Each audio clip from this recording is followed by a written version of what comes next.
Did you start the show? Yeah, we Okay. started. You look interesting. What's Oh. going on there? You got something on your face or I don't No, know. just incorporate a little bit more keto. Nothing too crazy. But thanks for Oh. noticing. Skipping through the end times. Oh.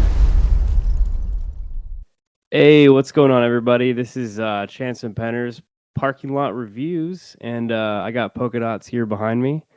And I think producer Vince is out today. I think he's sick, but he's soldiering on through to get us to stream.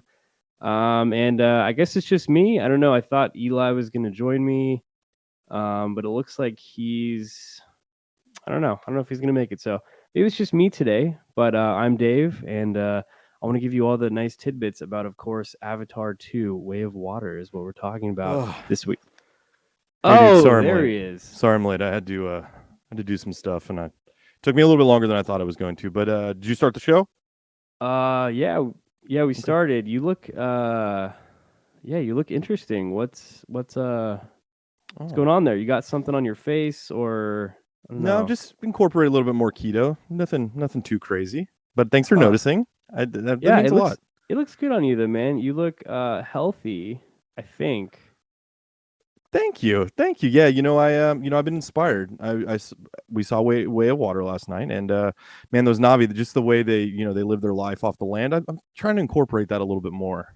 I see. Yeah. You got the blue thing going. You got a lot of you look a little veiny, but But yeah, that's it does look like you kind of came from the jungle. oh And but I like that spirit, in oh honor of what we're you're talking about my face.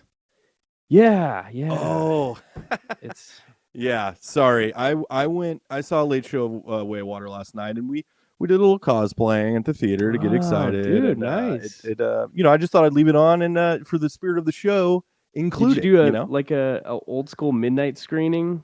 I know the first screenings are more like earlier these days, but No, but it might as well have been because I went at 8:15, and then after half hours of previews, I didn't get out till about 12:15. So it might, no, I didn't go at 12, but it felt like a midnight show. It's been a long time since I've been to the theater that late. yeah, it's a very long movie, 3 hours and 15, I think. And yeah, it's weird when you go to a movie that long. It's like you come out like a different person. You kind of forget like what reality is. I was kind of treating it like it was like I was on a flight to the East Coast or something, where I'm like, all Mm. right, just buckle in. It's gonna be a long ride. I always just think like, how many other movies can I be watching within this one movie? That's kind of how I base At like least three. when I was a kid, like when I was in school, I always would base like, oh, I only have an hour and a half left. That's one viewing of Joe Dirt. I can do this, So now to do that in a 3 hour movie, it's I guess that's adulthood. But yeah, you know what? I don't know if do you want to jump into it now or do we want to talk a little bit about what's going on with Way of Water? I guess we can kind of look at where it's at now. We're only like a little over 24 hours since it first opened. Yeah, And let's look at what it was projected to be, and then I guess where it's at now. I know that the previews they were expecting a little bit more. I think it came in at 17 million. Vince, do you have the producer Vince? Stealth producer Vince, do you have the that article? All right, it's up. Yeah. So yeah, 17 million. Well, for a second, I couldn't tell the difference between you and that photo in the article. I was about to say I see you, but I think it's implied. So, yeah, You're more of a forest Navi. I see. I didn't know that. You're picking sides there, Listen, I didn't know that there were different factions of the Navi. I mean, I do now, but dude. if None I of would us have known did. that, I would have gone into it with a little bit more green, a You little might bit have more been more of a finny. teal Navi. Who Yeah, knows? I gotta admit, I really like the look of those teal Navi. I mean, they got it going on for sure. Especially the haughty teal Navi. Oh, I didn't. let's start there. I didn't know the exact age of that Navi, but the way she was looking at the camera, I was like, whoa, she's trying to entice somebody. And I was sitting there in this makeup. I'm like, maybe she's, I don't know, maybe she's looking at me. She's looking into your soul, dude. Yeah. So 17 yeah, million. I'm like, is she a 14-year-old Navi or is she a 24-year-old Navi? I don't really know what I'm working with here. I wish there would. They should have put like a 1 year later title graphic.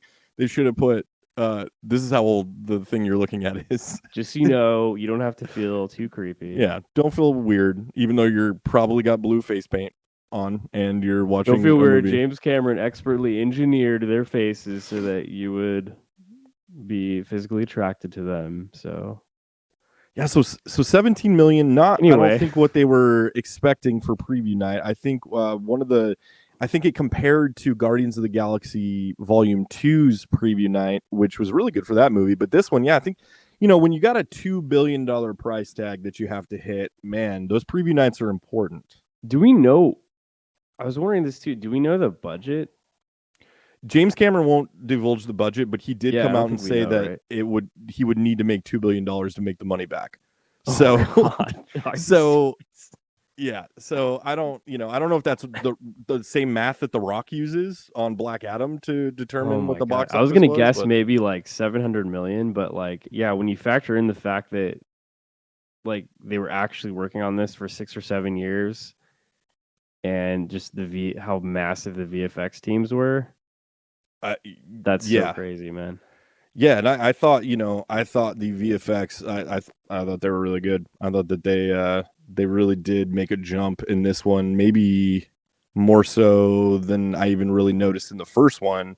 But yeah, the team, I mean, it's 3 hours and 10 minutes, and I think he said it was like 2 hours and 45 minutes, and the rest of that time is credits, which is crazy. I mean, it's crazy to have 25-minute credit. That's a short film in and of itself, the most boring short film of all time, but that's still pretty crazy.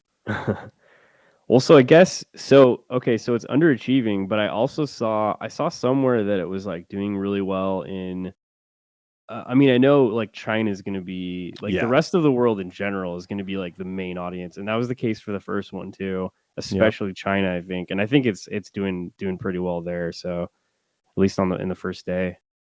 Yeah, producer Vince said before coming on that they think that it's projected to make 500 million opening weekend worldwide, which is that's pretty nuts. The other interesting thing about this movie is that it doesn't really have any competition. There's nothing. It's not like a normal year where you usually have this glut of new movies that are coming out during the the Christmas holiday season, and there's not. I mean, they kind of have smooth sailing until February with Quantumania. So I don't know. I mean, it's going to be interesting to watch how this thing trends. But James Cameron was just biding his time for the perfect opportunity.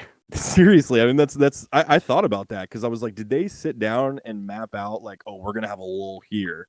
Because it's kind of perfectly set up. And I remember when the last one came out, I think the opening weekend had something around $70 million. And I remember there was like a big storm that happened because my dad he was telling me this is going to be the new movie. Everything's going to break.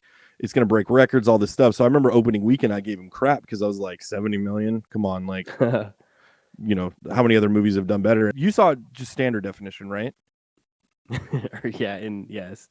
Standard. Sorry, only 2 dimensions. 2 dimensions, yeah. Was it a cartoon? It was like a Disney cartoon, which that auction. It was actually 360p. It was hard to see the pixels, but you watched it on a tube TV.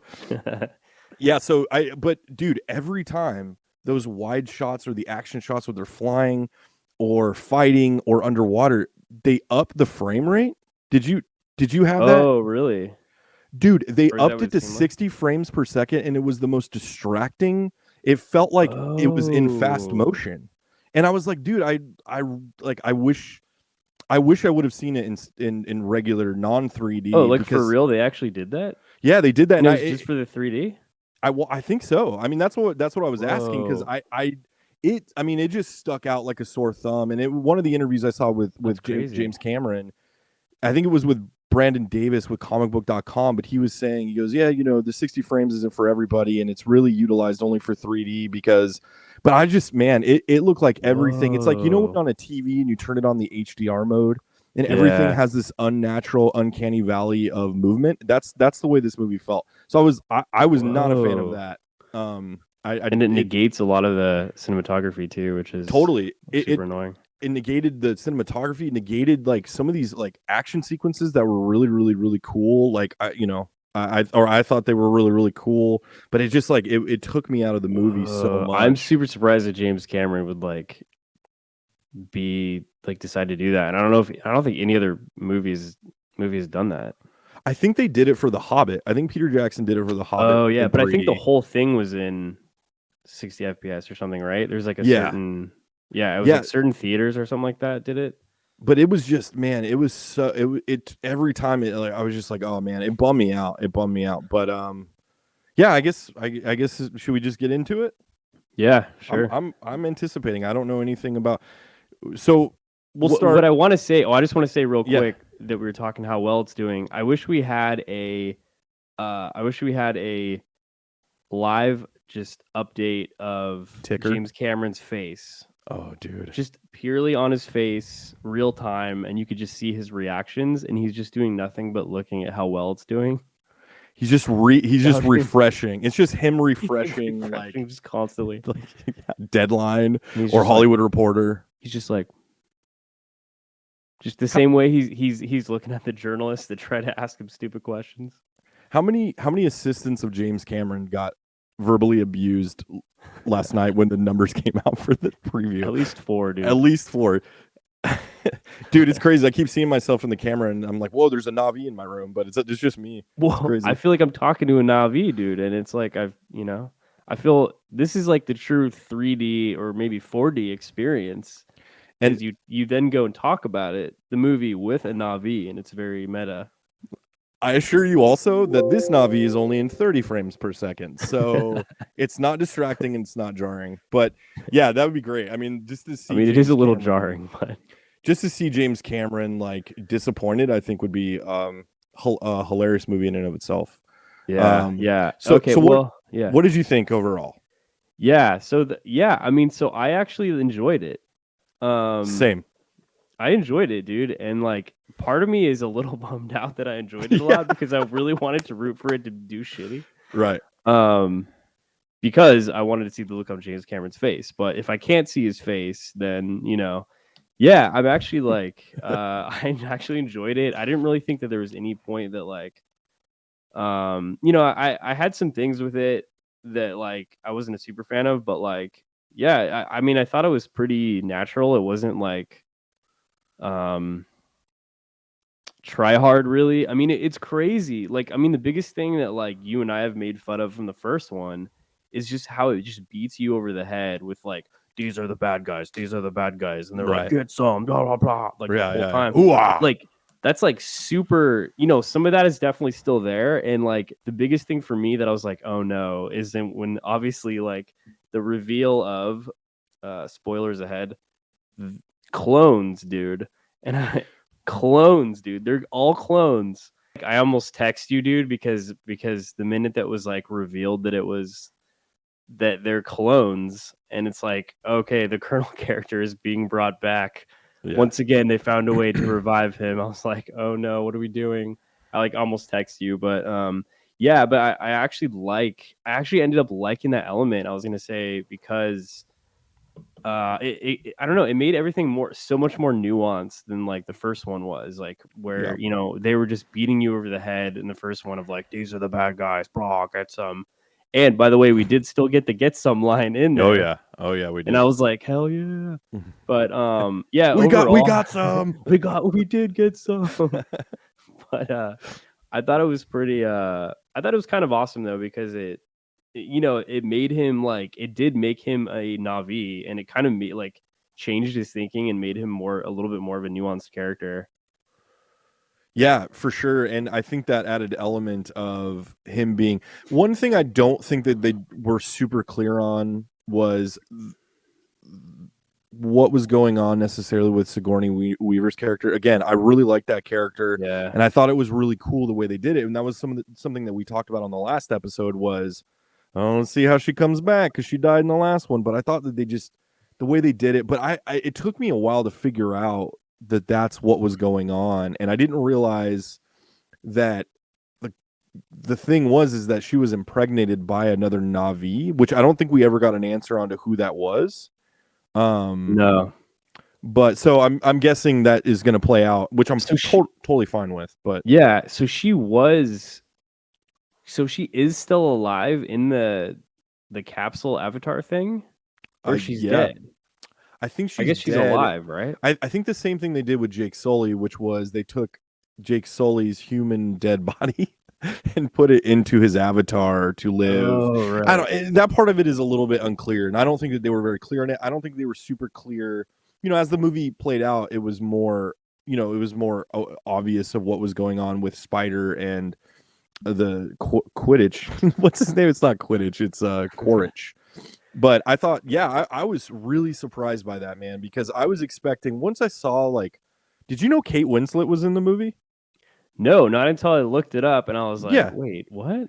I got 2 hours and 45 minutes in, and I was like, I thought Kate Winslet was in this because Wait, so that's who is she voicing? she was the voice of the Queen of the Water Navi. Or she actually was her, right? Yeah, she did. Oh, that was She was that oh, character. okay, cool. But That's pretty man, awesome. I like again. I thought it was awesome. I thought it was awesome the way that they.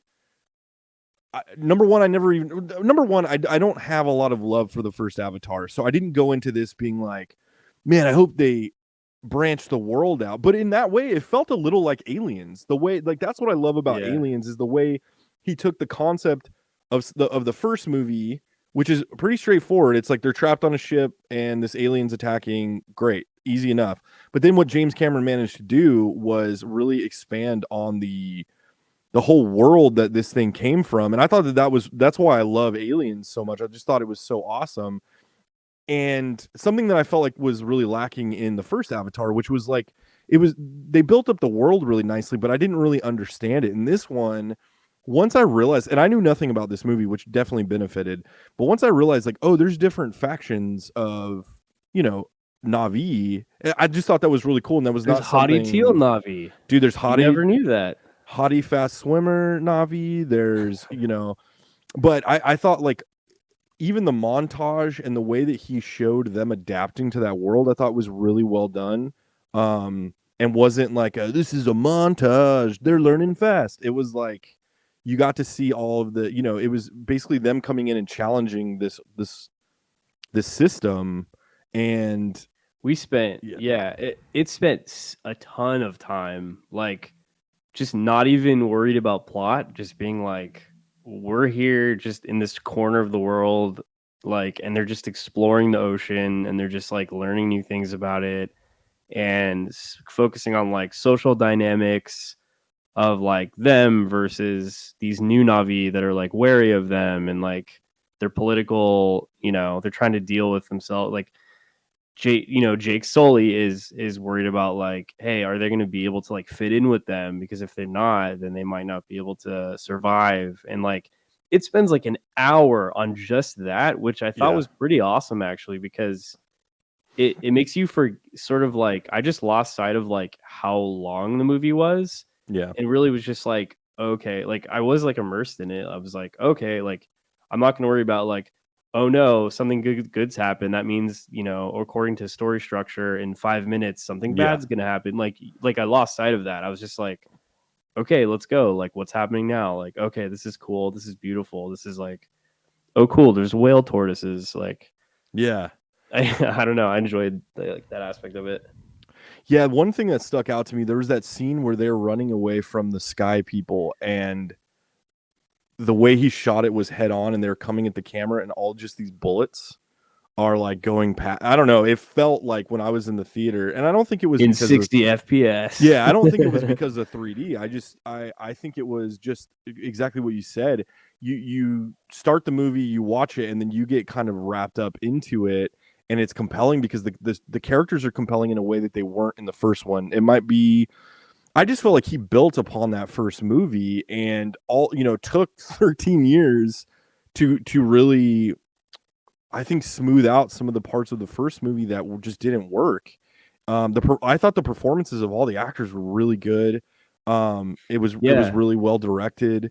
I was gonna say, especially the kids, the siblings, I thought were like really natural. I was kind of like surprised, like the little girl too, like she was like super cute. Like they all like interacted in like a pretty like um yeah, like a pretty natural way. Like they behaved like a family. It's like a lot of times you see a families on TV or movies, and it's like really forced dialogue, and it's kind of like you could tell it's like a someone in their 50s writing like teenage dialogue kind of a Right, right. thing, but it didn't feel like that. And I also noticed that like the first Avatar was just like James Cameron wrote it. This one, did you notice too that It's like he 5 gave writers. two other people Oh, 2. actual writing credit, and then 5 different people Mm. had story credit, which I thought was interesting. So maybe James Cameron was like, maybe he kind of learned from that and was like cool being like more collaborative on this one. Yeah, I mean, and they certainly had time. Like it felt like they took the time to really make this one. Man, and Definitely like had time. Definitely had 13 years. yeah. And unlike the first movie, I really walked away from this one like kind of stoked to see where it goes because I wasn't expecting this movie. The one that we got, I was not expecting. To your point, I was expecting something that I could, easily make fun of or disregard.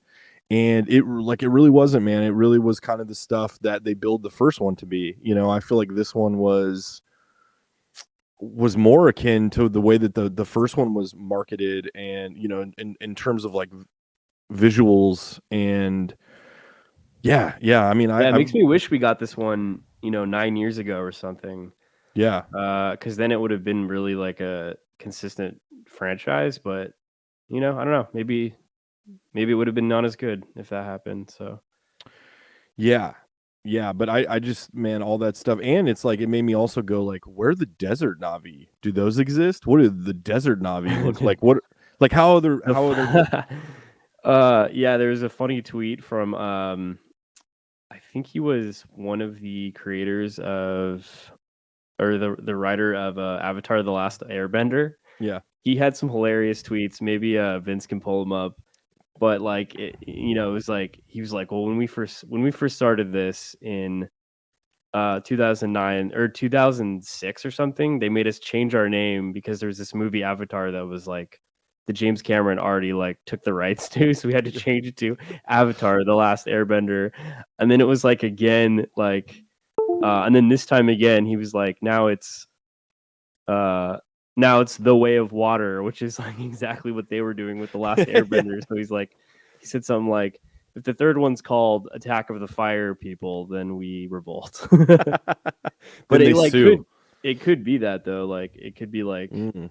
some kind of desert or fire Navi or something, or I have no idea. But Well, one of the executive producers I saw said that the 5th movie, because apparently what's going on is they took the 13 years to plan out the next 4 sequels. So according to James Cameron, number 3 has already been shot. yeah, I was gonna ask that too. So it's actually fully shot. It's fully shot, and I And think the he said fourth that one is written or something. they're halfway through the 4th one. So Shooting the 4th one. yeah, so John Landau, one of the Crazy. executive producers and one of the James Cameron's partners, I think at Lightstorm, said that the 5th one they go back to Earth. So What? I'm like, cool, because they've already set So up. what is that like? Planet? That's gonna be like Planet of the Apes style. I think so because they in the first one, Jake Sully sets up the idea that Earth has basically been destroyed. So yeah, so I thought it was really cool the way that like Jake Sully's kids spoke like he did, and the other thing I was going to point out too was that half of them spoke with accents like Natiri, the mom, which I thought was like a cool detail. Those are all things that I kind of ran into at first and was like, it's funny because all this paint is drying and now it looks like I'm a corpse. So that's great. Hopefully it stays on my face for a few days too, so I look like a complete idiot. Yeah. Like a jackass. But I thought it was really cool the way, what you said was perfect, dude. This movie was way more nuanced than it should have been based on the first movie. And usually when you have I still think you could have cut 40 minutes out of that movie. I think that there was You could have, yeah. The whale stuff worked. That was a little bit more clunky for me. I'm jumping around here, but the stuff about the whales, and his communication with the whale, it worked at the end. Like once everything was said and done, it made it was a sense. little bit of a stretch to be like, well, the whale just how hyper intelligent that they were, Yeah. and the fact that they were like could like communicate in like perfect sentences and Yeah. everything. But like, you know, it wasn't like it fit with everything to where it was like, oh, you know, their emotional center of their brain is like so much more like it worked for sure. And it was Yeah. like so much better than like unobtainium. Like, you know, everything, you know, they're basically just like, you know, they're harvesting whales, like they, you know, the same as like the planet has always faced with people like, you know, Yeah. poaching them. But yeah. I thought so too that it worked. And I was gonna say too that I'm glad that it wasn't too much of like the first one of like Jake Sully is a human and we're like Navi, and it's weird like they were just like no, like they're Navi. And in fact, like it really informed it of like all of the main characters, the main Sully family were like super past that. And it wasn't even like an issue. They're just like, we're a family. But it was like hard for them to like adapt to a new society of people judging them, being like, you have an extra finger, like you're a freak. Like that means you're a Yeah. human. That means like you're Right. an enemy. And so like it made you actually be closer with the Sully family and want to root for them because you're like, you know, we know like where they're coming from and we know everything that they've been through, and these new people don't. They just see them as a threat. So yeah, I thought that worked well. Yeah, it worked really well, dude. And I'll tell you what, man, it's pretty badass to see a Navi on the back of a Banshee firing automatic weapons, dude. Like that is pretty something.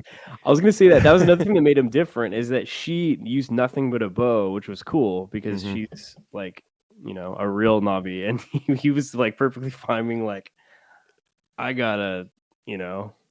But they incorporated that so well because he says it at the beginning. He's like, "Oh, like a jarhead like me is the chief of this clan," and so there was like this perfect amalgamation. I thought they also utilized the time. I don't know what the time difference is in the timeline of the two Avatar movies, but it felt like they did. I mean, it must be similar, right? Because all the kids were teenagers, so we think, or whatever, and a little bit more grown. But I felt like they used the 13-year lapse in time in our world to really like where they started was really well because he found a way to include most of the characters from the original, right? Even down to Giovanni Ribisi in that scene that was kind of obvious what he was doing, but Yeah. I thought it was done really well. I thought like again the Sigourney Weaver angle of it was really interesting. I watched an interview with her today where she said that she had to go back and observe 14-year-old girls because she didn't know like what like to play that character. You know, she had to go and understand kind of, and she said that the one thing I listened to was the inflection and the things that they said, and I was like, man, that totally like that you could see the work that she did on screen because it made that character realistic. Like that one scene where she's just sitting there on floating on top of the water staring down at all this stuff, and like I just thought like there are so many moments in this movie I feel that like were I kind did of that magical. I did things like that as a kid. Yeah. Like, at the beach when you're just like chilling doing weird things. Like I don't know, like that felt natural. Okay, I thought that was a little weird that Sigourney Weaver's voice was her voice because I didn't realize that at first until a little bit later, and I was just like, something's weird about her voice. I felt like she sounded like she was a 60-year-old woman. Really? I was like, this is weird. Yeah, I don't know, like on paper, it doesn't seem like that should be the case, but I felt like something was weird and off about her voice, and I don't think they should have done that. You mean like they digitally did something? No, just having Sigourney Weaver's voice. Like, there's something about her voice that sounds older, and like something about my brain was like, that doesn't sound right. Something's weird. Why does her voice sound like that? Well, I bet you Ms. Weaver has spent some time smoking the old cigarettes. Yeah, dude, exactly. It's something about it where it's like, I get that probably like they were trying to fit her into the movie more because like she's like playing her daughter and not herself. Yeah. But I thought that was a little weird, and I thought they should have just gotten somebody that was actually 14. Yeah. I mean, I didn't run into that mostly maybe because everything was like her scenes were in 60 frames per second, so I was like, she's moving awfully fast. But why is she so fast? God, she's just why her reflexes so good? Her athleticism, she got the Navi genes on that one, not the humans. But she did look more human, which was like, you know, pretty cool. Yeah, and I love the scene between her and Jake Sully where they're talking. Like they're again, man. I got to give. I don't know who to give props to, whether it be Sam Worthington or James Cameron or the writers or who, but he was super nuanced as well, and I really felt like I don't know that to me that is the one of the weaker parts of the first movie is that one he goes in and out. Like it bothers me when wigs are bad, and his wig at the beginning of that movie is atrocious. At the beginning of the original Avatar, but also it bugs me when, in this case, Australian actors go in and out of their accent, right?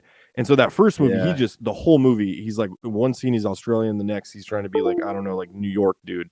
But this one, I don't know. I felt like he was more of a presence, and that's what the role called for, and I'm sure that's a big part of it. But I just like those scenes where and maybe now because I'm a parent and I wasn't the first time I saw it, but the scenes where he's like talking to his sons and like just I don't know, I really felt those scenes, and man, it's hard to even like believe I'm talking about an Avatar movie, but yeah, Yeah, I was gonna say it too. I mean, like the fact that they dove so hard into them being parents and really doubled and tripled down on that just worked really well. Like I yeah, felt like I related to them both as parents like so much.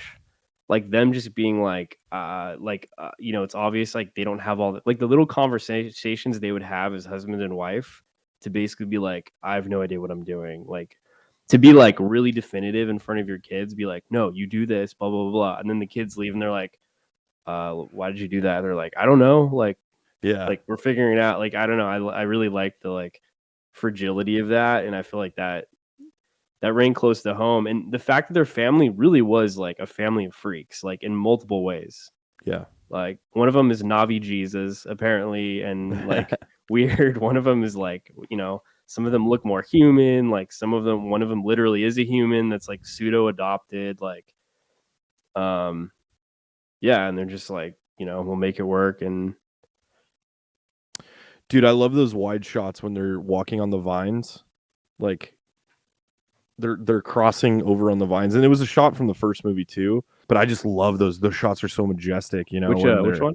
when they're walking across that big vine, and they're walking between the different segments of the Hallelujah Mountains. It's just like Oh it was yeah. a shot that was that they were recreating from the first movie. But man, I love that so much. I love a good wide shot anyway. But I just yeah it when it goes big, it really, really, really does work in a way that a lot of big budget blockbuster movies. It's like coming off of something like Black Adam, which is like we're gonna slow mo and play Painted Black by Rolling Stones, and we're just every 3 minutes we're gonna destroy something, which is cool. Like I don't mind that normally, but and then this one, it really like you had the action. The action was like in your face and immersive, but it also like gave itself time to breathe, and there gave itself time to kind of just sit there with the concept of all this stuff. Again, it's so like I keep hearing myself talk about this movie and I'm like, dude, you're talking about an Avatar movie, but I really went in with like, little to no expectations. And again, I mean, I think the biggest compliment I can give this movie and to give to James Cameron or his writing team is he kind of defied expectations on this one. And yeah, I honestly think that I'm going to go see it again, not in 3D this time because I don't want to be distracted. But yeah, man, I really really dug it. Yeah, I thought that another thing like I was a little apprehensive in the beginning because they do kind of like throw some things at you. Like one of them was it's supposed to be like an immaculate conception, right? I think they say that like in the opening narration part of it. I don't know. I could I have think missed that. but they just gloss over it. And then there are things like I was like, "Wait, what?" Yeah, Where it's the part where they're kind of catching you up on like the last years or yeah. whatever. But yeah, I was glad too that it didn't like it. It was nice that in the beginning we spent a little bit of time like talking about being in the forest and sort of having a little bit of that too, like catching up on the characters, like having the world, the landscape, like kind of seeing the beauty of that, like before we move. That was cool. But oh, and I was gonna say one more thing about Jake Sully that like another thing I was glad that they did with him is like not do any more of the first one of like I almost feel like in the first one, like they were worried about making him making us like him, and it was almost like they were really worried that like we weren't gonna like the Na'vi because they're not humans. Mm-hmm. There's like this thing in a lot of movies that they have where it's like, oh well, like people aren't gonna like Thor because he's a god and he's an alien. It's like, well, no, he's a character, and like we'll in the first one where it was like, no, he's a human like you, but he's a Marine and he's like dealing with the struggle of like the Marines versus them. I was really glad that like they just didn't do that anymore. Like in this one, it was just like, and it's like even the antagonists like we're also like in these Na'vi bodies, which is interesting. And like makes it more nuanced, and I liked like going back to the Colonel, how he was like the more you have Spider with him who's just like making fun of him the whole time. Yeah. And like I thought it was cool because they could have easily kept his Colonel attitude of like shut up, like, but like they didn't, and he actually got more like they made us like actually like him, where he's like he's about to shoot the dragon dudes. I can't remember their names. And like Spider's like laughing at him. He's like, Jake Sully like did it like with his bare hands, and he's like, oh, fine, I'll do it. Like, so it was like it made you be like, oh, he's like getting to see. And I was almost it makes me wonder if in the future they're gonna make him like he's gonna become a good guy, because that kind of seems like the road they're doing with him right now. He kind of has like he survives now. He potentially has redemption. Yeah, and that was when that started, when that reveal came that Spider was, that was Spider's father or whatever. I thought the way it was, first of all, I thought the way that they were going to use the Avatar Marine dudes is to have them infiltrate the Na'vi and then just start kind of picking them off from the inside, which obviously that didn't happen. And then once it was revealed that Spider was his dad or his son, I was thinking like, oh, this is going to play out like the first movie, where it's like, he only has his knowledge base based on, he only had the knowledge base of what was implanted into his brain from this other guy, which is also like, I thought like when it started, I was like, this is going to be kind of cheesy, but I thought it worked really well. And I'm like, okay, this is what they set up in the first movie. This is how avatars work. And if I can believe that, I can believe that they, clone this dude or whatever. But I thought that it was gonna go different, and it just like subverted my expectations all the way, because they didn't do that. I think you're right. I think that they, he's going to see the Na'vi through the eyes of this kid, through his kid, who is also not Na'vi. He's a human, and it's an interesting kind of paradox. It was really a movie of fathers and sons, on multiple levels, which was cool. For sure. In that scene, Dude, what about the scene? I thought of you specifically when this scene happened. When, what is her name? What is little Sigourney Weaver's name? Yeah, I gotta look that up too. But when she was 3 characters, or shut up, dude, I can't. I just can't. Even when I like it, I can't. But when she hooked up to that reef or whatever underwater, and then like she has the seizure. Dude, that was so effective. I was sitting there just like, I had this like real weird guttural, like, I don't know, it creeped me out, like the way they shot it, and it was like so violent, and like her body was like, the way her body was very creepy. And they played up like the underwater darkness of it too in that scene when all the lights go out, and I just again, her name is Kiri. Yeah, that's right. So that's obviously something that's going to play huge into the next movies, of like her connection, of being Na'vi Jesus, a direct connection to the planet. Which they didn't really, because they didn't really play that out. They're like, if she does this again, she could die, and then of course she does it again to wreck the dudes in the submarine. We'll see what happens with that. So Vince just sent us a question of, so did Spider's mother just leave him there? And that brings up a good point, because they never really gave us closure on who his mother was. Yeah, we didn't know. And okay, so you recently watched the first one. Mm-hmm. Do you remember, was it alluded to at all that he had a son? I don't think so, and I don't think it was alluded to that they were gonna leave him there either. Yeah, so I didn't think that was in it either.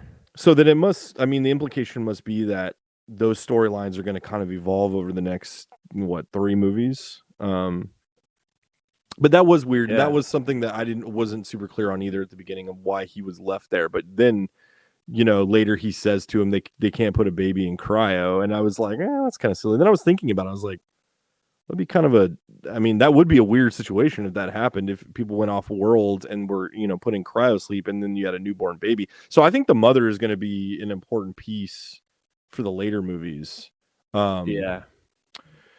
But here's my prediction. It's a cool dynamic. My prediction is that I think Spider might become something of a protagonist later down the line in these movies. I have a feeling.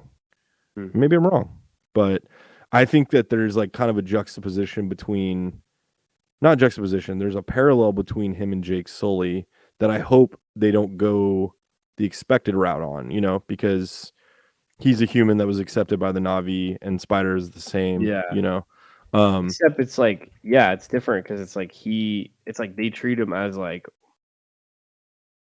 completely as him, except of course, except when Neytiri, almost slits his throat. But aside from that, they were pretty close. And to again, family. but not only that, but then there was when he gets abducted by Quidditch. It's not Quidditch.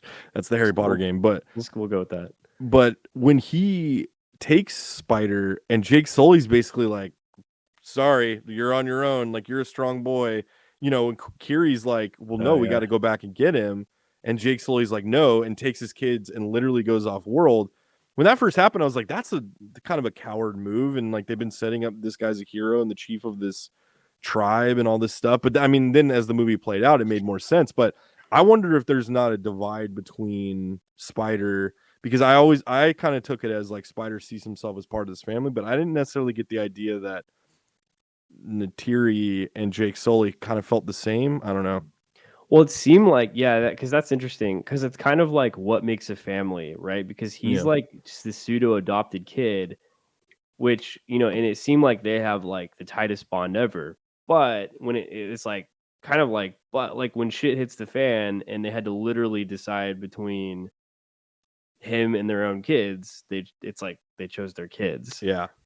So I guess maybe he's not like, maybe he wasn't really adopted in the Sully family, but maybe he's just, it seemed a little bit more where he was just like part of the tribe. Yeah. Maybe I missed that, but no, I think you're right. Like, you're right. Like, there wasn't anything that was specific, but I felt like the actions by Neytiri and Jake Sully, kind of like the subtext of that was kind of interesting.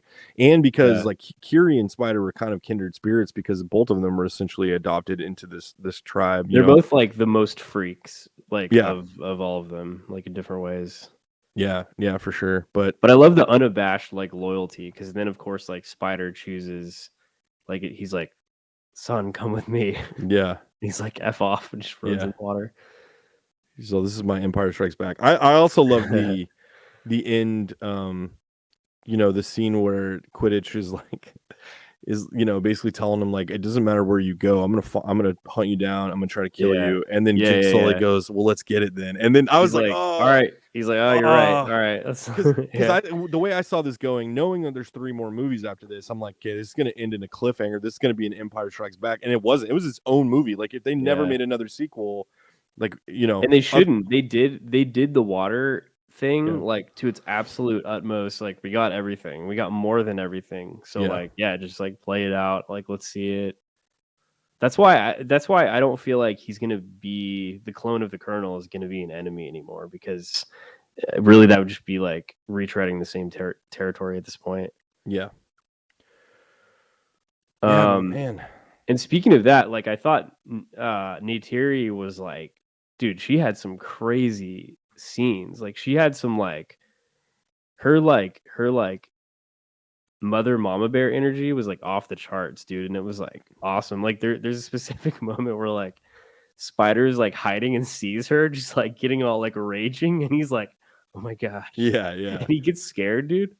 Yeah, that was it was pretty awesome. Zoe Saldana, and I'm sure it was because the technology is, more advanced than it was 13 years ago, but I definitely saw the actors more in the Na'vi than I did in the first one. Like Yeah.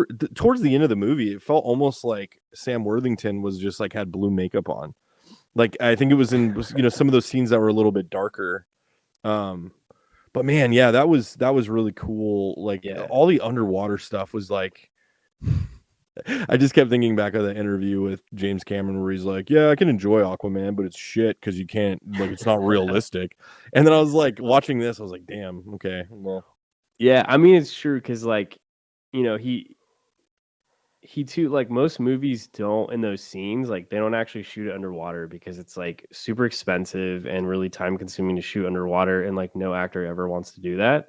Yeah, And James Cameron was like, he's like, no, we have to do underwater, and 100%, like I'm sure it paid off because when that is the movie and you're doing it all the time, it's like like you can't make anything in CG. Like I know CG's at a great point right now, but some things like the eye picks up, and it's like you can tell when something's fake. And so yeah. I feel like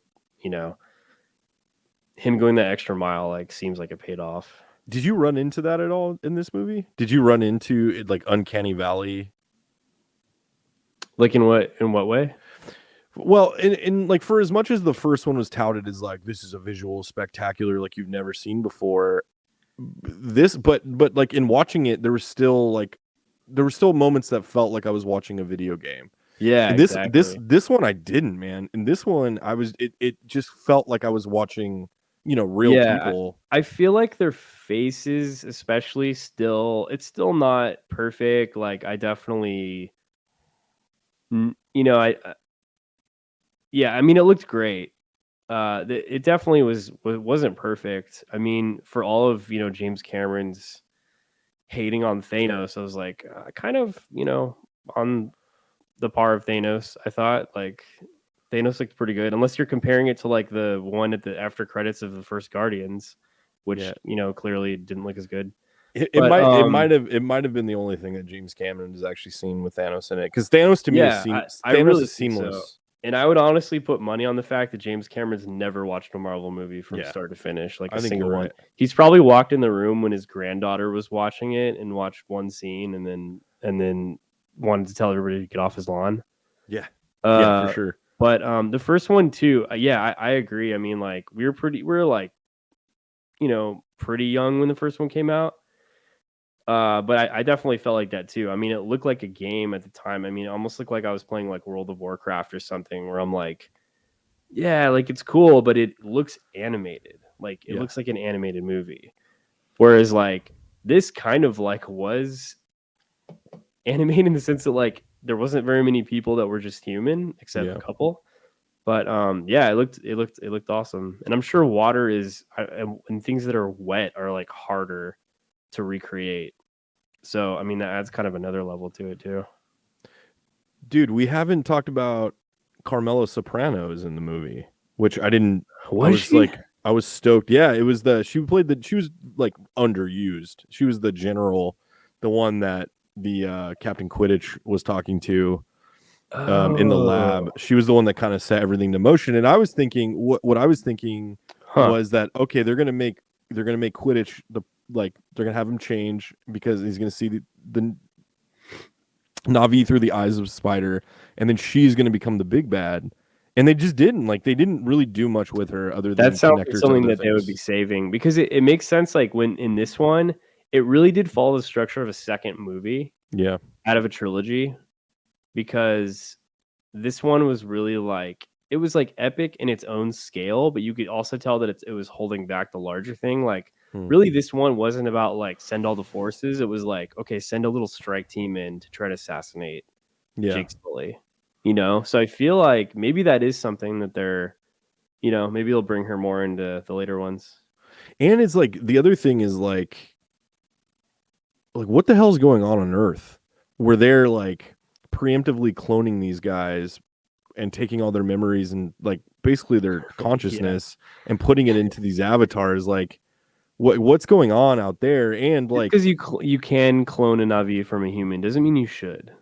It's ethical.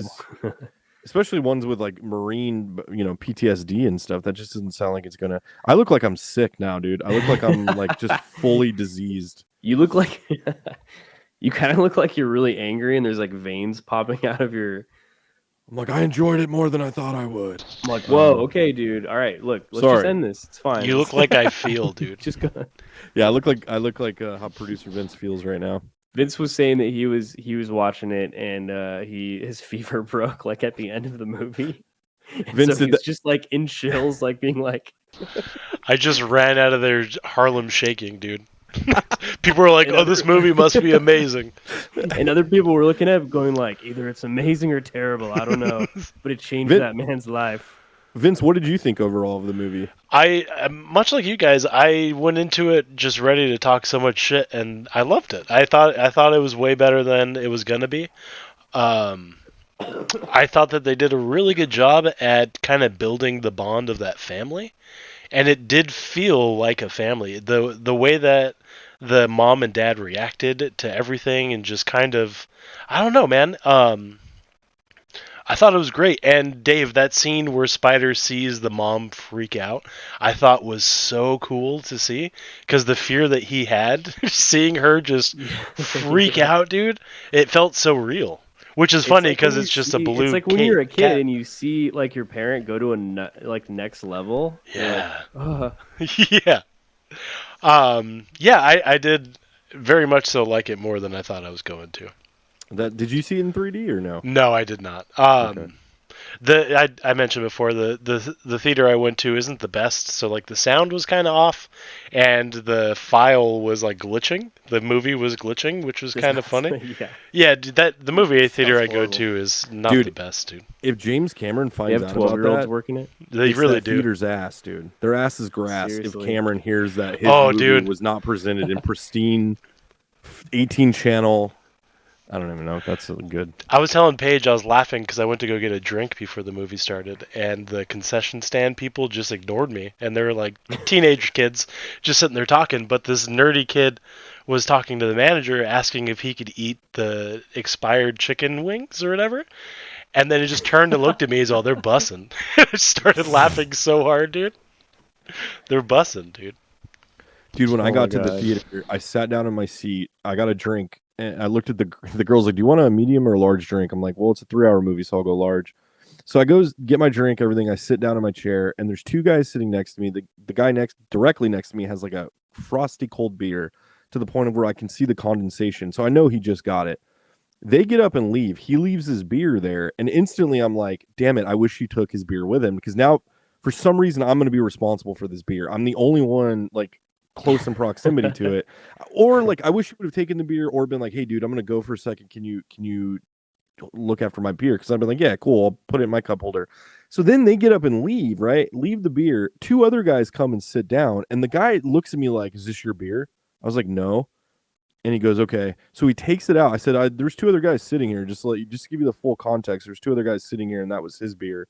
He goes, "All right." So he gets up and takes the beer and throws it away. So I'm sitting there the whole time just going, this guy's going to come back and instantly be like, "Why didn't you protect my beer?" So I'm like coming up, like as the trailers are going on, I'm thinking like, It's an what's my unspoken rule. You watch a man's Yeah. beer. It's bro code, bro. But I was thinking like, what's my defense going to be? And all I could come up with was like, I don't know your situation.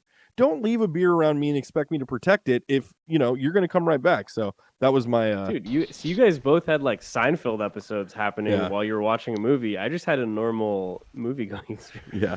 And I paid $25 for my movie ticket. So I should have had like my feet rubbed. I should have had that cold beer brought to me by the, theater staff. But yeah, and they never came Wow. back. So I guess the situation was either they were in the wrong theater, maybe. Why would you leave your beer though? That's the thing I can't wrap my head around. Like, it was a fresh beer. Like, why you would leave it? I don't Maybe know. he was testing you. He was like, Well, I failed. That's all I got. He's all, let's see if Actually- this blue-faced guy will drink my beer.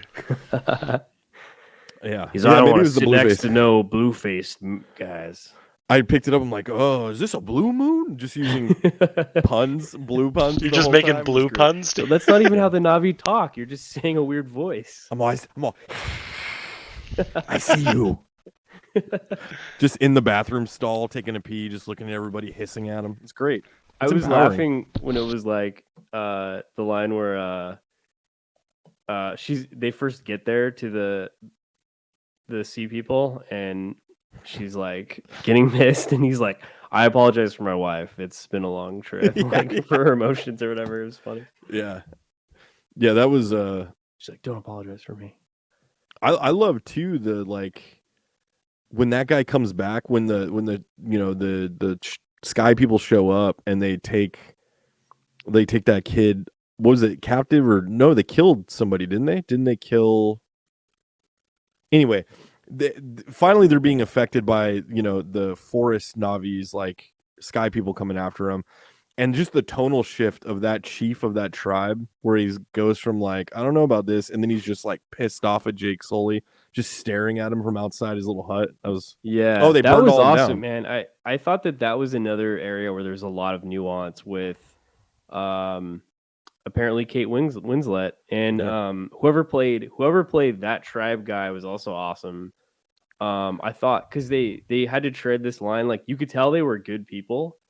yeah, But also have this responsibility like to their own. And like I was kind of waiting for a typical movie like that format where it was like they were really hard on them and they blah blah and they kicked him out of the tribe and blah, like more of that. And there wasn't that, and it was like really like I was glad that they didn't, because even though they were it's like even though they were kind of like making their world turn upside down by being there, like they still kind of had this like kinship yeah, that like felt real. Like you could tell they were all good people. Yeah, I mean his wife was kind of awesome that his wife was like pregnant too. Like I was kind of waiting for that to like turn into something else. But yeah, I don't know. It just kind of made it an interesting dynamic of like her, because she was like super fierce and like has this added dynamic of like being pregnant during this like crazy thing that was going on. And yeah, I thought their family was great too. It raised the stakes really well. Just the entire thing, the pacing of it was really good. Some of the whale stuff, I'm like, okay, you could have cut out 15 minutes of this. They definitely could have cut out some out, but like I didn't mind at all that they didn't, because I was just like, it was awesome. I'm stoked that the freaking whale survived. That was another thing. My mind was like, oh no, Free Willy, they're gonna like, well, I guess he doesn't die in Free Willy, but a lot of movies like that where it's like, I'm all, he's totally dead, and they're gonna do that to like make us feel something. And yeah, what was the whale's name? The main guy, not whales, but we're calling them whales. I'm looking I wanted right to now. say it started with a P. The actor that played the water chief guy was Cliff Curtis. Okay. What's he? He's from? great. He's been in a ton of stuff. Like if you saw him, yeah, if you saw his face. Also, did you guys touch on the fact that Jermaine Clement was in it? Yeah, I loved cool that, too. dude. Yeah, that was It was awesome. cool. I just didn't really, I didn't really understand why he was there, other than to balance out the other guy that was like, no, we're here to like mine stuff, and then like, he was the one that like had a soul. Yeah, like on that group. Did he die at the end? I don't remember. Actually, I don't know if it showed it or not. It was like the last thing he said. Yeah, I'm trying to remember. I think the last thing he said was right before it like crushed the boat. Yeah, the whale. Maybe he did die. I don't know. Yeah, no, I love Jermaine Clement. The first time I heard American Jermaine Clement too. He had a couple little like quips in there that were kind of subtle, and I'm actually kind of glad that like it was subtle, because I feel like it might have been a little much if he was like being full Jermaine Clement. Being full New Zealand comedy. Anyway. Dude, you want to talk about a Mephisto fan cast? I still think Jermaine Clement would make a fantastic Mephisto. He would kill that dude for sure. He already looks like Mephisto. You wouldn't have to do much. And you leave the accent. Oh, yeah. I like that too. I think the theme of this movie was that Australians are greedy. That's kind of what I got out of the whole movie. What I took it as is we should be viewing Australia as more of an enemy than an ally than we already do. We're kind of there's a little bit of we're kind of like the forest Navi, and the Australians are like the water Navi, dude. That's really what it's about. It's because is like, they're all prisoners over there. They're Yeah, descended from prison- prisoners. prison colonies, dude. They have like a weird bond, but He made me wish that like he was Andy Serkis, and I wanted to see Ulysses Claw, like just like I don't know, just Age of Ultron Ulysses Claw, just being hilarious and a dick to everybody. And then his hand got chopped off, and I was like, yes, Ulysses Claw. it's getting closer. But yeah, man, that was overall, cool, though. I really dug it. Like I said, I think I'm gonna go see it again. I'll take that with a grain of salt. If I have time to go see it again, I would. But I'm looking forward to seeing it, even if that just means waiting until it comes out on Disney Plus. I'm looking forward to seeing it again. I really am, and I didn't expect to say that at the end. Yeah, me too. I don't know if I'll see it again in theaters, but yeah, I wouldn't like be opposed to it. Now I'm like I said, I'm annoyed because now I'm kind of rooting for it, and I'm like, well, I don't know. It's like I don't know if this has happened ever that a history that like a studio has taken this much a risk on a movie to be like, okay, it's going to cost an ungodly amount of money, take forever, and we're going to like shoot 3 different sequels at like the same time before we even know like how the audience is going to react to the first one.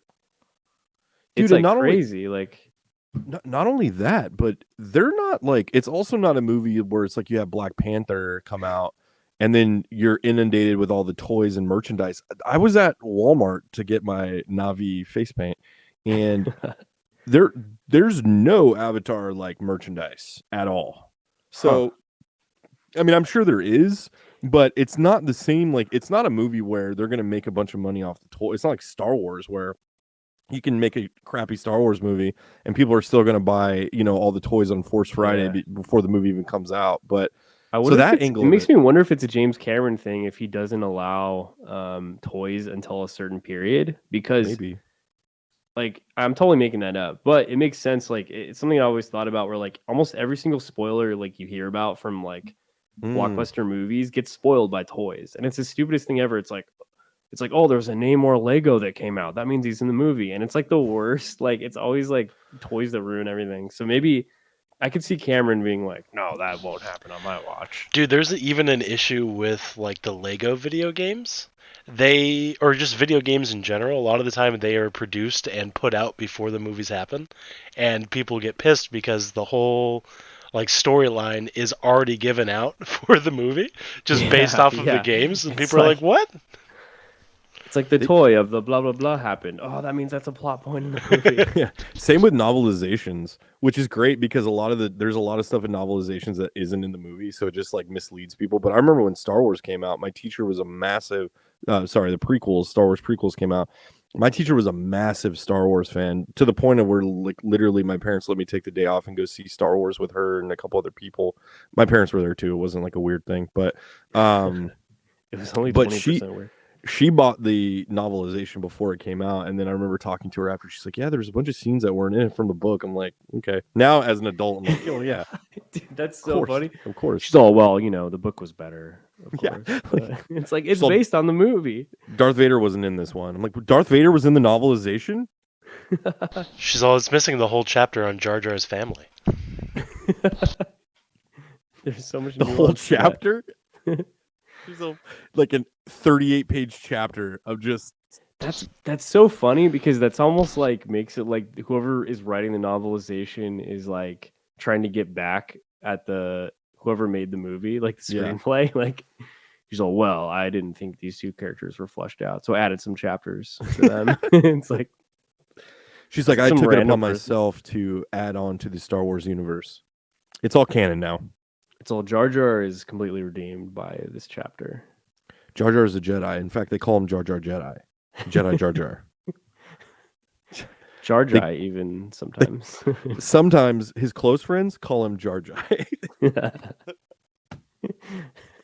Dude, if you would have called him Jar Jar and made him like attack, there's a way that George Lucas could have handled that character that could have made him badass. There's a really funny episode of Smodcast with Kevin Smith and Scott Mosier called Misa Kills, and the whole episode is Kevin Smith pitching his idea for because he's like, there's nobody, like, they won't give me a Star Wars movie, but I think I could probably convince him to give me like a Jar Jar. Like, nobody wants Jar Jar. Nobody's asking for Jar Jar. So he did this. He's like, and I'd make it like a revenge movie, like, and I'd call it Misa Kills, dude. And I was just like, it's such a, like, if you can go back and find it, Amazing. it's such a good episode. At this point, why not, dude? Like, the Star Wars Agreed. franchise cannot be effed any more than it is now. Just do whatever. Like, it's Just fine. do whatever. Like, make a whole Bib Fortuna Disney Plus 8-episode series, and just, even though he's dead, Just give like, it to prequel everybody. prequel Bib Fortuna. Yeah. Well, Honestly, yeah. let James Cameron do another Star Wars movie at this point. It'll take 80 years to do it, but I don't think he would, dude. I think his ego's No. like wants to surpass it. He doesn't want. I bet if you gave him enough money and you gave him enough, you're great, James. Everything you've done is next level and you've kept the industry alive. I bet you could convince him to do a Marvel movie. Now, what Marvel movie? Ooh, I don't know. Yeah, I don't know. They're all, James, if we admit to you that every movie we've ever put out totally sucks, will He's you all, be yeah, I one of think I'll do it. He's all, fine, but I'm doing only Iron Fist. them? Okay. That'd be awesome. It would be awesome. I mean, I don't know what it would be, actually. It would but- be better than the Netflix Iron Fist. Well, there was that's like for that sure. rumor for a while that was like that what was something that like Tarantino was talking Yeah, about Luke Deadpool Cage. or something. Oh, No, was it he said the only Marvel movie he would do would be Luke Cage, but they would never let him do it because he would set it in the 70s and it would be rated R. Oh, of course he would, dude. But I'm like, dude, they should just do that. Like, they should well, call his now they're bluff. making rated R movies, so Yeah, but call his bluff. Like, can you imagine if the Tarantino's last movie was a like era specific Luke Cage? I don't know. It might not be good, but they're all, no, you guys wouldn't let us do it. They're like, yeah, we'll we let you will do it. Well, you know, I would want to put it in the 70s. Okay. sure. Well, he's gonna wear a tiara, and You know what? We anticipated that. In fact, it's in the Yeah. contract that we've already It's written already- up. yeah. So, he's, I don't know. I don't know if I want to do it now. Dude, totally. Dude, I love Tarantino, but he also said some really like old man things, dude. Yeah. They're like, okay, dude. Yeah, Like- it's and if you think about it, the era we're living in, the fact that you and I can do this from 50 miles away from each other, Vince is in a completely different state controlling all of this. That's a threat to a lot of these old guard guys. They Yeah. also don't understand it.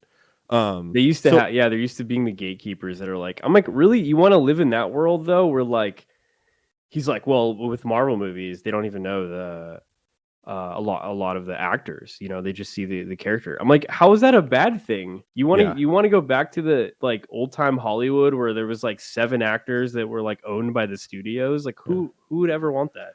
And not only that, but it's also just not like true, because number one, Robert Downey Jr. was a megastar who before Iron Man was a pariah of that whole industry. Yeah. And then he became Robert Downey Jr. And then like Chris Evans was around, but Chris Evans is a megastar now because everybody. So that like Chris that Evans just element of won it is like true. sexiest man of the year. Like he's been uber popular. Like sure they haven't gone on to have like extremely successful like films maybe, sure, but like yeah, like give me a break, dude.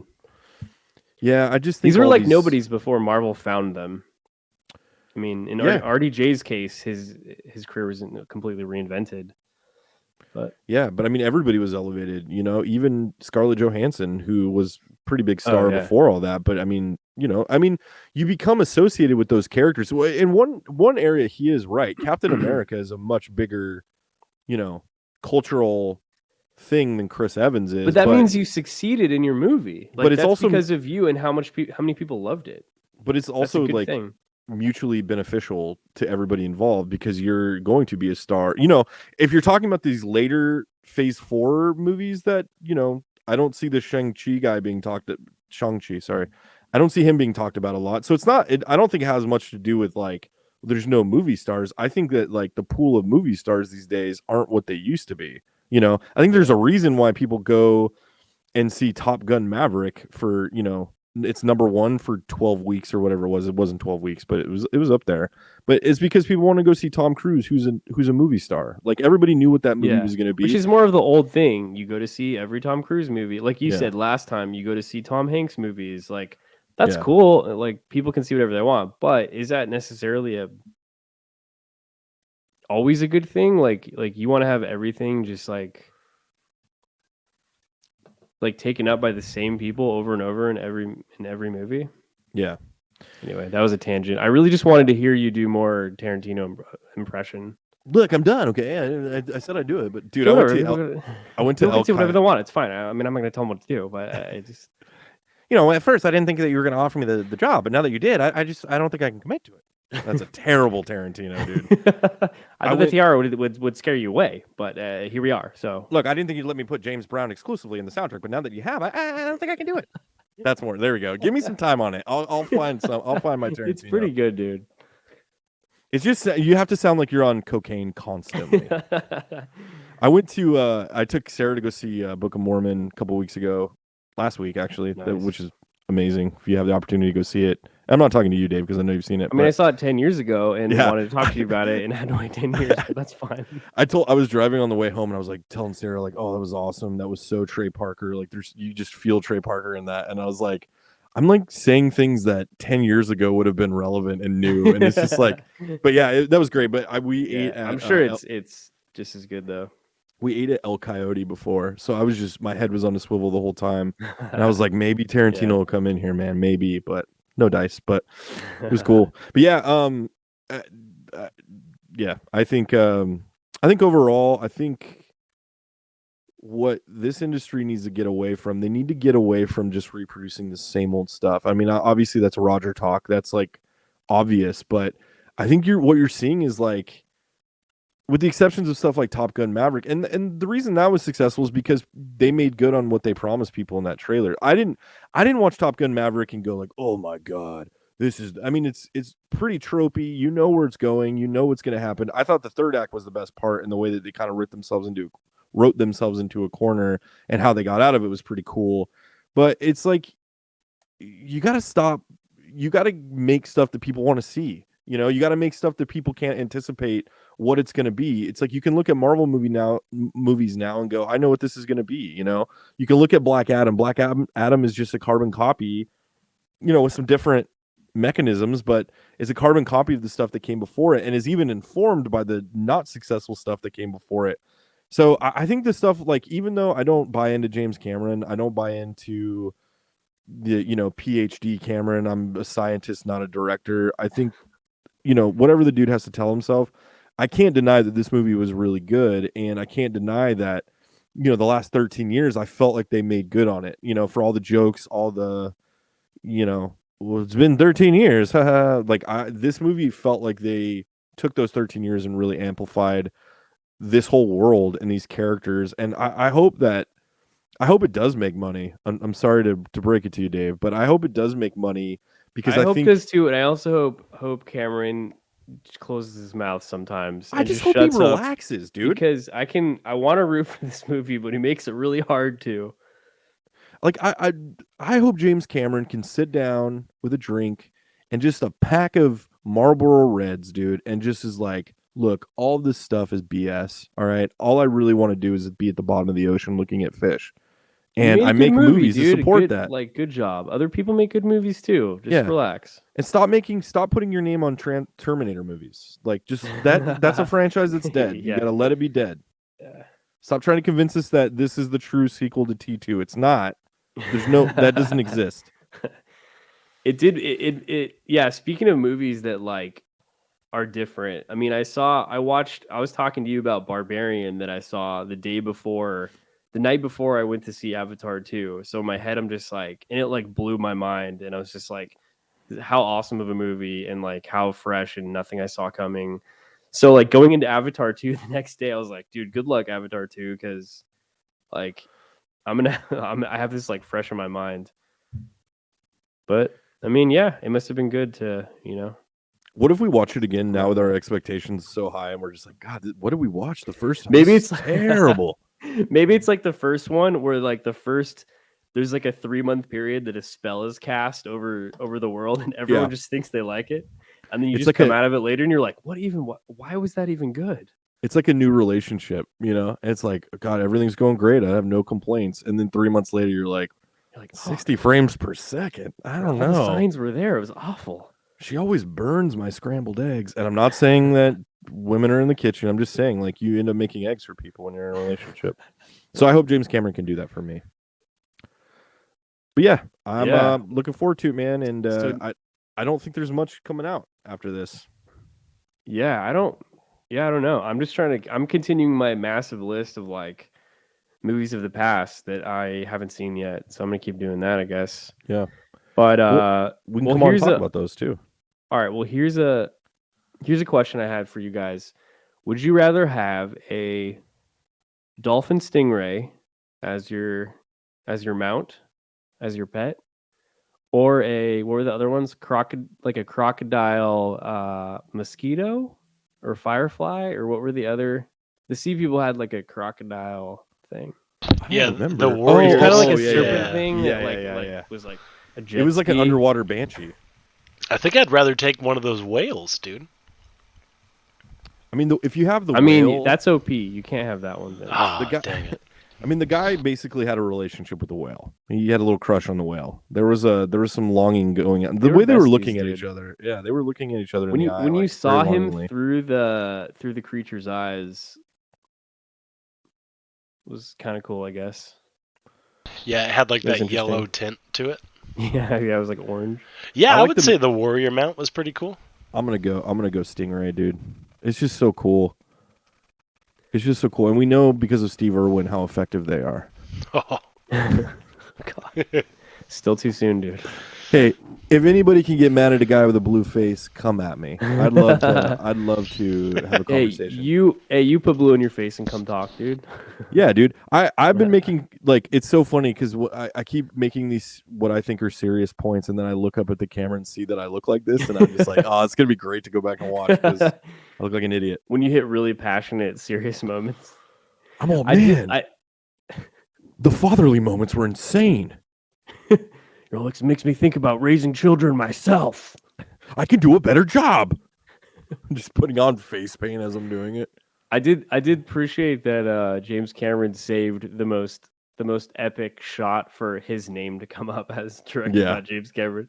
When like the very end last shot when like the two whales were like beautifully like coming like, and like my friend that was there was like, why didn't they? Like, why wasn't that shot in the movie before? I'm like, because James Cameron saved it for his name, dude. At the end, he looked through the shot list and just picked the one. That probably came in the middle of the movie. He's like, no, I'm holding it. I'm holding it out. No, we're not using it. But yeah, I think I'd go with the stingray, dude. I think they can. I think they're versatile. I think they can move well in the water. They're cute. I think they're a great conversation starter. And they were shooting at that little ink stuff when it got scared. Also, I don't want the thing I'm riding on to be smarter than me.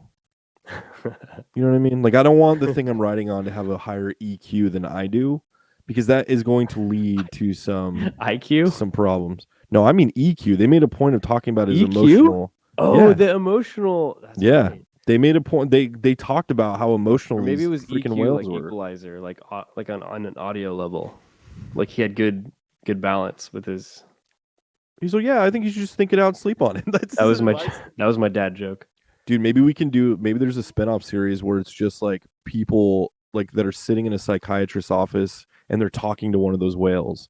And the whales are just like, yeah, I think the problem stems from when you were a kid. Really, you need to speak to the 9-year-old in yourself and stop expecting your parents to come in and coddle you. But the whale's actually just going, There's a whale tortoise with glasses. He's all, well, you should have come in earlier for starters. He's like, how long have you been dealing with this, depressive state?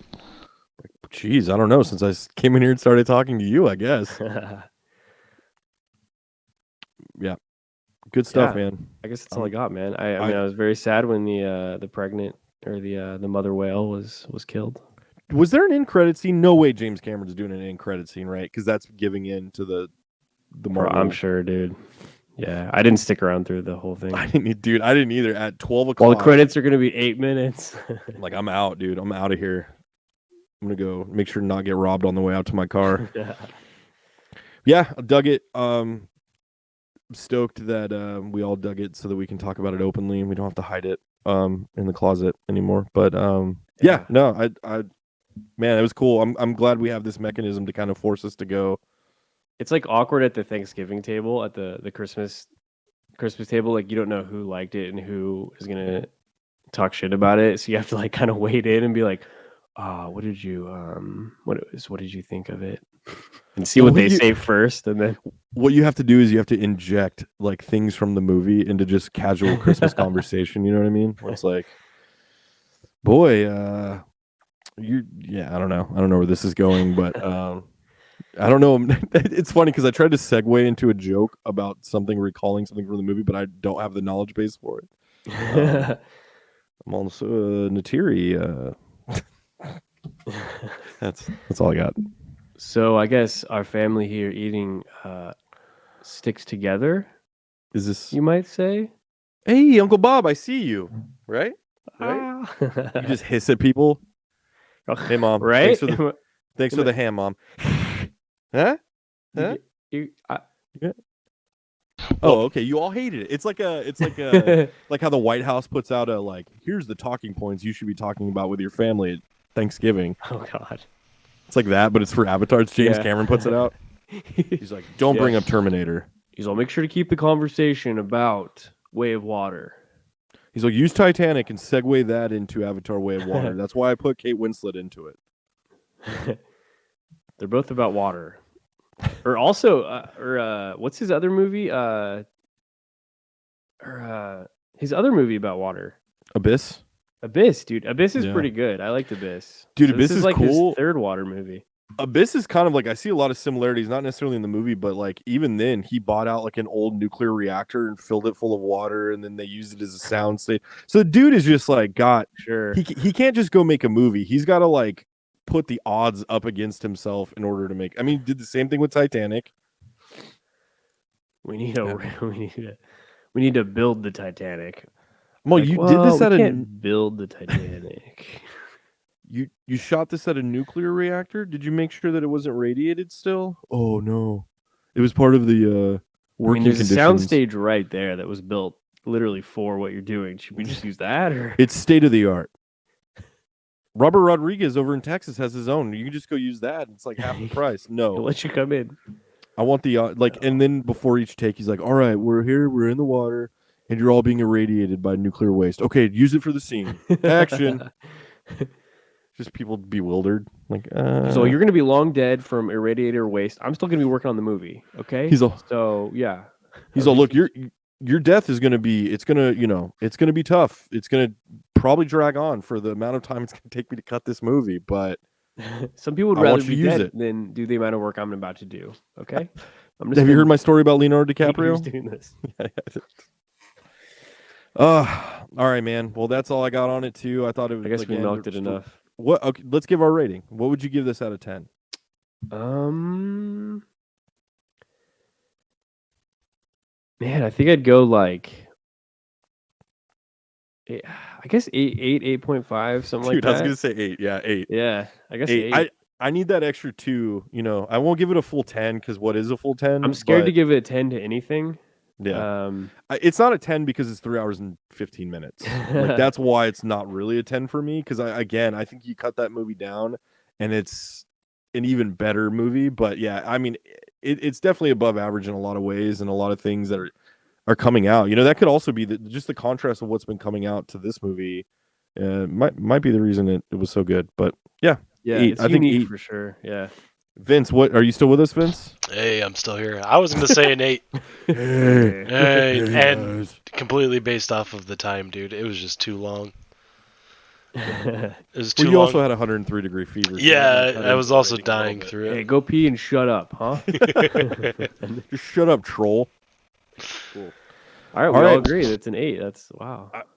I was scared of what you guys were going to think. I was like, am I going to be the only one that was touched by this film? And you weren't, okay? I Okay, cried all the way home. Look, we were all touched. All right. I was just hissing out the window the entire way. To other cars, you're all Yeah. Just cutting people off, and then when they got mad at me, just getting aggressive on them like a Navi, like I'm Spider. Oh hey! Oh, I can't stay mad at you. I'm like, hey, I cut you off. Did you see Way of Water? Yeah, you gave it an 8. We're friends. We both gave it 8s. All right. Yeah, 8 Relax. 2. Hey, put the gun down. 8-2. My bumper sticker says it. I gave it an 8. I gave Way of Water an 8. Back, what is those bumper sticker that's like, if you're gonna ride my ass, at least pull my hair. You could say something along those lines. Which is like, is that what yours? No, it's not mine. And every time Dude. I've seen him a couple times, I'm like, wow, what a classy thing to put on your car. If you're gonna ride my forever. ass, at least attach your ponytail to it. Yeah. Yeah, the ponytail like intercourse is always going to be weird for me. That makes it kinky, like, because it could have been like, buy me dinner first, but no, they went straight to kinky, pull my hair on it. Yeah. Well, boys, I think it's time to sign off. I think we got everything out of Way of Water. Next week, we got our Black Adam review coming. So make sure to come back for that. And then we're going to be doing a Phase 4 wrap-up, right, Dave? Pretty soon here?